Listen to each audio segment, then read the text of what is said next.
And actually, one's rotating off just as I say that. Alu heading back towards the A bomb site. Might be a rough time of it because Bolt shuts him down. So the stop sign in Banana is not quite erected just yet. Huh. The one thing is, though, I guess you kind of encourage people to then hit the B site, right? You get that one pick, like, all right, let's maybe consider B quickly. But they already have a player there. But no matter what, Alu could have rotated over anyway. It doesn't massively change too much, as we do see another player kind of pushing themselves over. That'd be Rain. Kio's probably maybe going to sit in CT Arch, but so far it's a good read if they actually commit to this. Yeah, a good read and a gutsy read to devote this much attention over towards the B bomb site before the indication the hit is coming. So, I mean, they've got a pretty decent defense set up for this. Yeah, Alu's got to be the one to pinpoint this one down. No, FNX is going to do it. And so far, Immortals incredibly clean, making the site hit, but Karrigan's still alive, and Rain is on the way in. But FNX and Lucas dominate B, and it is theirs. Bomb's going to go down any second now. And Kio, you have not got a hope in hell. FNX looks like he's turned up to play. Yeah, like 25 seconds, so things get a little bit dangerous at this point. If things go wrong like that, if things go wrong, it can go really wrong. There's a player waiting on the site, but no, they check for it. But Nico and the Deagle still rings true. Lucas is low, 7 HP, and Alu's found another. This is still dangerous. It's a 3v2, and there's 10 seconds left. Yeah, and the flank is coming up from mid. Karrigan's going to stop this, and that should be the round. FaZe just needs to hide. They've done it, though. He's going to get the plant down, but he has to stick it, and there it is. Now the round is over. Nico coming up huge, 3 as well.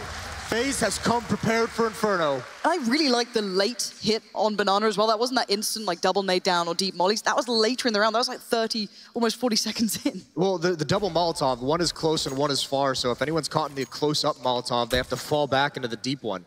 And the only pocket of safety is that cubby where the tree used to be, so the double nade there does the damage. Very, very smart from FaZe. Now, Karrigan's on the boost as well, so this is pretty problematic here. Even if it's just the UMP, you can get work done if that smoke goes in, which they do have on Steel. So let's see if he can make the most of it, or maybe Immortals are aware. We saw a couple of players getting completely decked off this position by these guys as well, and a nice turn. And actually, Nico falling as well means trouble. They've now got the B side to themselves. Bomb's going to go down, smoke towards CT, and they go in dry on this. Yeah, that can't happen, especially Henny pushing up to find Alu. This is a 3-on-5 that Immortals has a huge advantage in now. Rain's got to make something happen. They have one kit on Kiyoshima. He's coming a little bit late. They've only got a couple flashbangs to work with on the retake, and the smoke still up is going to make things difficult. And Rain's going to have to lead the way. No one's actively facing this. FNX is now. He's come around from dark, but then Kio watches the angle. Kio's the one doing the heavy lifting here, and Rain just needs to land one more shot. Kio, one bullet will do everything, and that's fine. He's got the kit, and I'm pretty sure he's got the time. That's very nicely done. Kiyoshima, 2 big kills. That's a retake that seems so sketchy, but I mean, heartbreaking loss. This is a tough one. And the nade. What a jerk. Insult to injury. Kio. All right, he's backing away from this. I think they're going to feel, especially now. Here we go. Let's see if Kio is going to be a problem or not. He does go down quickly. Bolts him. Bolts again. He finds a follow-up. Rain unable to achieve much in that situation, but it's Alu keeping it in check. 15 seconds remain, and Steel needs to get that bomb down. But default, it's not safe. But now it is. Steel hits a blinder on towards Karrigan and into the 2v2. Alu trying to play it smart, trying to get the timing right with Nico. Let's see if that team play is already there. And there it is, Nico with a nice bit of timing towards Henny. And now Steel, 9 HP. And not much else beside him, but he gets one. It's all possible still. And he's got to know where Nico is, but it is the danger man himself. Nico doesn't often lose these situations, and Steel, you better be ready. Nico again keeps control, keeps calm, and comes up with the goods on stage. Really, really nice one-on-one from Nico. You can see the way but it's not there. That spam is no fun. A couple dinks to the head, but it doesn't do huge damage. But it is a lot of big annoyance, basically. Was that from Kio as well? Yes. That was really far away. This is one of the big things from what I've talked to pro players about early on in this Inferno lifespan. One of the big gripes they have with the map is the fact that these A-halls are entirely spammable, even deep into the bomb site as we just saw. And that's something that can be very, very frustrating and very random to play against. Hopefully for Immortals, they've come up with some sort of thought pattern as to how they want to approach this one now. Sitting at 5-1, you want to get yourself on the board to have that nice competitive half, give yourself that good buffer for CT, whether you win the pistol or not. And it looks like maybe again testing the water over by A, but we've seen them working either way on this one. Bolt's now to be left over by Banana, and he kind of falling back a little bit, but look where the bomb is. It's in FNX's hands, and it is not going towards A, but Alu finding Steel might actually sell this a little bit more. Look at Karrigan, he's rotating away. It's down to Nico. 4 players on the other side of that smoke, and I think he's got an idea. Underhands of smoke. Oh, this is brave, Nico. This could be huge. There's one. There's... Oh! Almost felt it could have been there for him, but no, FNX powers on through. But the problem is the molly's burning, and Karrigan setting fire to this round already. Looks for the follow-up, but he can't find it. FNX waiting in the smoke. Yeah, I mean, NiKo only gets one kill there, but what he does get is a wealth of information. So when Karrigan does rotate all the way back, he's ready with that flashbang, ready with the Molotov as well, and he's able to defend that B site. Really nice coordination. But Immortals, they're in no position to do any kind of aggression, to take advantage of anything at the moment. Yeah, Keo again has been excelling in these sort of spots, so be aware. He's going to see the gun barrel as well. He's going to just shoot into it. Keo will not be moved in these situations. Rain now joins in, but NiKo is there instantly in support. Henny, you've done well, but doing well might not be good enough at this point. We'll see. 1v2. One man behind him. One towards the side. He's got a lot of time. He's got a smoke and a molly. There's play here. Great awareness by Kiyoshima. He was spotted on the boost, drops down, and is very, very aware someone could be lurking out. But this is going to be tough. Henny has been so clutch. It doesn't look like anyone's really expecting this from the FaZe side of things. It's going to be down to timing, and it's not with Kiyoshima. Henny finds himself into a one-on-one with Karrigan coming up mid. This would be a huge round for Immortals to win. Karrigan is not making a sound. Henny, you've got to know where Karrigan was playing, but will you expect him to be working this quickly? They don't see each other. Karrigan now, molly to hand, Kit as well. Has it all, but Henny has the angle. This is the problem, and Henny strikes, but he gets the tag. It's not enough. Karrigan now mollies him out. This is dangerous. Oh my God, it's not on it. It's spreading though, and it goes down. It spreads far enough. Now in another different setup. Last round it was an AWP. They've had some aggression up towards Car. They've had the Molotov and the nade stack. So a bunch of different looks over at this B site. NiKo can look over, he spots it, there's one kill, and he's just gonna fall away. Is he gonna get there? He's getting spammed through the smoke. The danger now is if they get lurked in towards Karrigan. Yeah, Karrigan's low, but if they don't check it, if they don't keep that in mind, there's a possibility if they get too focused onto NiKo, there could be issues, but we'll see. Again, there's so much time bored just trying to fight for any control, any step towards Banana. You need something on this, but FaZe are unrelenting, and as is Karrigan, and as is NiKo. NiKo is there to support, backs away well, does not overstay his welcome, but he's low on HP, and he might need some support very soon. Yeah, Rain's on his horse right now, but he's got to get there quickly. There is a smoke, there is a Molotov, and NiKo, he's committed, going to try and catch him off guard with this off angle, and he does. Steal has a spot again, another kill, 4 for him. Beautiful round. Well, you know, this is a massive moment for these guys from Karrigan. You know, this guy just wants to make it worse. He wants to hurt their feelings at this point, and oh, he's going to farm some good cash playing Rain. This round is over. It should be. Oh God, don't do it now. Don't, Alu, are you gonna do this as well? All right, let's see. Oh God, this is falling apart. Are you serious? Are you? The twins. How do you do this? I mean, that's... FaZe got so complacent in that round. That's just way... Is he gonna go up on the first boxes? Maybe just see what he can do? No, he's just gonna be playing the corner. And yeah, Keo is the big problem here. If they don't check for it, if they get to NiKo, just around the corner, there are a lot of bodies waiting for you. Bolts will take him down comfortably. And now Karrigan falls back to Nubox, but this is Keo's moment, and he gets it! That's 2 big kills. Karrigan burns alive in the meantime, but it's a 3v3. And can Keo do any more? Alu supported him, FNX falls, and Keo desperate for another pick. Yeah, this is going to be tough. Alu's not here with the AWP, no armor though, no kits as well. Bolt's getting aggressive with the AK, Keo can't win it, but Alu with the trade with that AWP. And Henny's got to find the angle, he takes the shot. Oh! The recovery with the deagle! How has he done that? And it's AWP on AWP, but Alu's at a disadvantage. He has no kit, the Molotov. And he's trying to force Henny to go for a peek, but it's not happening. Henny in these situations has been phenomenal. I think he's done it again, just waiting patiently. And Alu's been outplayed here, even if he gets this kill, which he does.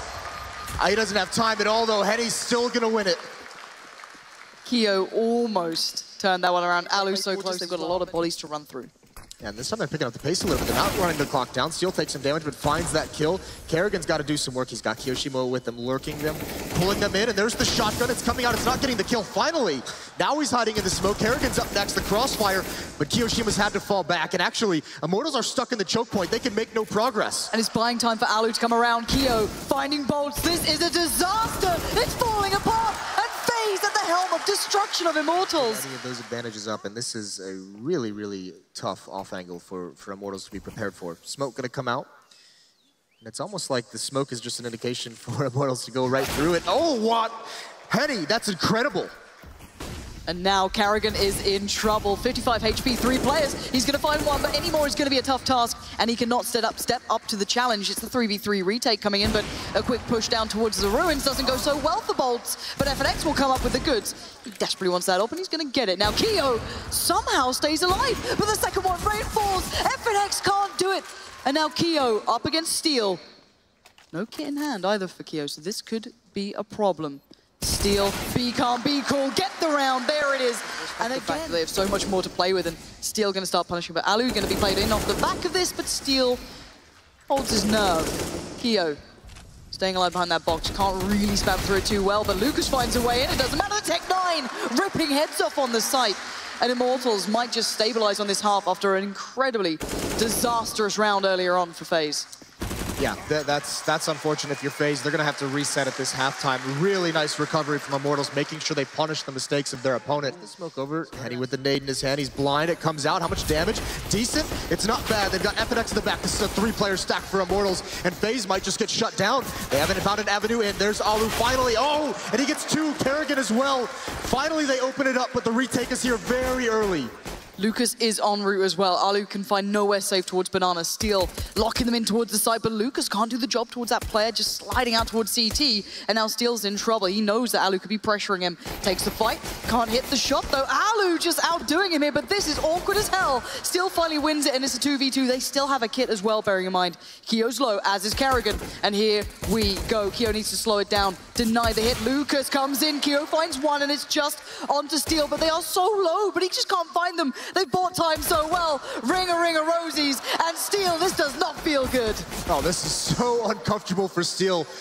And kioShiMa just knows he's won. He's out of bullets, but he still wins the round. Maybe be able to get a peek towards Diggity. We'll see if it actually happens at the end. 45 seconds. First flash comes in. Bolt's still there, and FNX in support. That's the important factor. Crossfire denies any play towards A. But look at NiKo. Hard to keep your eyes away from this man when he's on form. Henny, not going to fall for it though. Nicely done from Henny, going to hold down the angle, and this seems incredibly solid from Immortals. They know they've got a long road ahead of them, and Karrigan, there's too much to handle, and Immortals will get one on the board. Yeah, nothing works on the other side of the map, so it's essentially just falls on. But he's got support. Steel's going to just run in as well. Why not?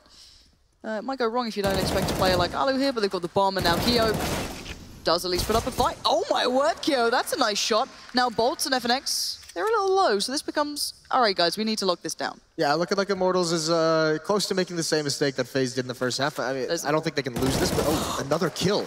All of a sudden, this is a 1-on-2. There's 1 minute left, and he's got the bomb as well. If there's just one fortunate piece of timing for kioShiMa, this all of a sudden is very, very doable for him. He's got no armor. That's one thing he's got to worry about. But on top of everything, this is just expensive. Both teams on these anti-ecos getting very aggressive and being punished for it. Keo could absolutely raise the roof here. He spent so long in these halls just looking for someone, just looking for more aggression that I think he's kind of run out of time to make anything really happen. It's going to be very, very difficult for him to find these two players. Obviously, because he hasn't had any information in so long, he just kind of has to gamble and guess where they might be, and he doesn't have much time to do it. Well, he knows now. FNX is low, but he's got 10 seconds to make the play, and that's not a lot of time unless the shot comes in quickly. 7 seconds, bomb's going to go down. He's going to stick it as well. Okay, bomb now planted. All right. FNX, Lucas, what do you have in store? He knows where 1 is, the second's the problem. Where will he be? Keo! This could be it. He could do the ace here. No armor. He has nothing. He only picked up the rifle. And oh, Lucas saves the day for Immortals. That could have been a disaster. Not going to catch it. Alu, though. He's here holding it, and he misses a shot. So ability for the retake, but NiKo is coming around like a shark. He's waiting, biding his time, and Henny's going to have no idea. Neither is Lucas. There's the 1 kill. There's the... Oh, no, it's not. Lucas turns in time, and he gets another one. Lucas has been a hero so far. The Molotov's going to slow things down, and they can't do it. They've run out of time. Lucas almost pulls it back, but Alu with the Molotov. FaZe stay alive in this round. Again, this is the same piece of work. They're the deep smokes towards kind of, I guess, arch side. So they sit just in front by mini pit around that sort of area, and then they play out and they have to clear pit. This is the difference though. FNX is here this time. Last time he wasn't, and you can see the damage he's able to cause. Steel as well. They don't get away with it this time. FaZe, they've learned from what you've done, Immortals, and now looking to follow it up. Can't close down towards NiKo, but good damage dealt. Yeah, that time, I mean, you can see just 1 player in pit, how much more difficult that gets. They jump out towards lane side, they jump out towards Diggity and get out 1 kill, eventually overtaking it. NiKo is very, very low. Alu's going to have to do some work. The big question is Henny. He is the X factor for this retake. The bomb timer slowly ticking away. Only Lucas has the kit, and they're separated. So if Lucas falls, there's no chance for Henny to recover the kit in time. Alu's starting to walk around in towards App, so it is around the world. Nico finds it, that's the kit now lost. Henny, this is looking impossible, especially with Alu behind you. Happy to pick that one up, and the pause has been called. Yeah, advantage, strong advantage. Alu's there for the punish, though. And they've got to go for this. They've got to try and make it work, and so far, it's okay. They have no kits, 2 CZs, though, and too much of an advantage for Nico in this fight. And Boltz with 15 HP, I think the danger has subsided. He's gonna smoke it off. He's got to pray for a 10-second defuse with 4 HP. No. So far, he's doing it. This can't happen. No. 4, 3. Is he gonna do this? Oh, thank God. That was so scary. That's a little bit, no, it's not the boost anyway. You can jump up there yourself on the first boxes. So Henny's up there. A little bit of a flash comes over, but FaZe just walking in. Look at Rain. Straight out, he's not messing around, and the timing is a disaster for Immortals. Rain is straight there. 3 players now encroaching. The bomb's not even with them, but they've had just marvelous work already towards this site, and this looks like this might be all she wrote for map 1. Yeah, Karrigan coming back with the bomb. He's just going to drop it in, make sure he can watch the flank. Karrigan had cut off 1 rotation. It's a 2-on-4. Again, no kits, though. Immortals, they've just been starved of any utility. And here comes the sawed-off. Flashbang over. Keo turns, and it's going to be put to use, but he doesn't get the kill. But Boltz, I mean, you got to run through fire, you got to run through flashbangs, eating everything, and you've just got to go for it. But Alu's going to end it. FaZe, they hold strong despite maybe a mistake in the first half, but the second half is just as dominant.